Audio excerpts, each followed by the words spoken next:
انا ابني ما بيرضاش يلم الالعاب بتاعته بعد اللعب، ولما بطلب منه ان يلم الالعاب بتاعته بالحب او بالزعيق، في كلتا الحالتين بيقعد يتزرزر ويعيط.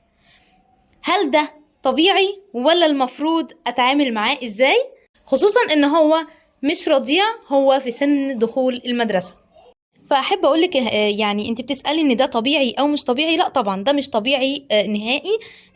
الطبيعي ان الاولاد بيلموا العابهم بعد ما بيخلصوا، بينظفوا مكانهم، بيخلوا الاوضه قشطه كده قشطه وتبرق بعد ما بيخلصوا اللعب بتاعهم في اي مكان بيلعبوا فيه.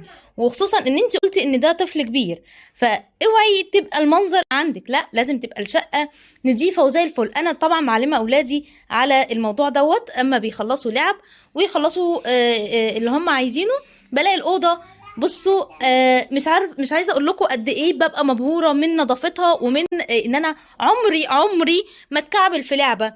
عمري ما اقول لولد ولا بنت قومي لمي لعبك. ليه؟ لان هم عارفين ده، عارفين واجبهم ايه، وعارفين ان هم بيعملوا ايه.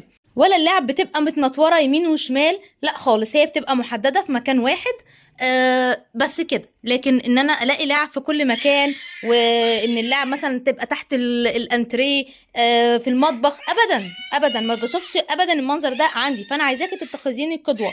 استاذه نوح لمي لي الالعاب دي.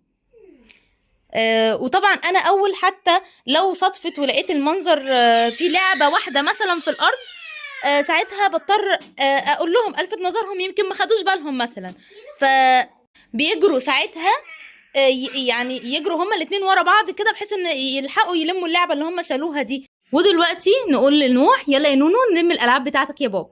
لا، هو انت بتعمل ايه؟ لم الالعاب دي. لا، احنا يا بابا قلنا بالراحه كده. نوح، مش انت شطور ولا عايزني اقول لك عليك مش شطور؟ لا. مين اللي وقع الالعاب دي في الارض؟ انا. مين؟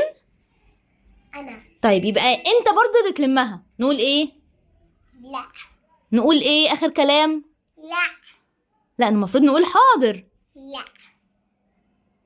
ازعل منك يا بابا؟ وبكده زي ما انتوا شفتوا ان طبعا مفيش فايده، وفي الاخر هلم انا الالعاب دي كلها.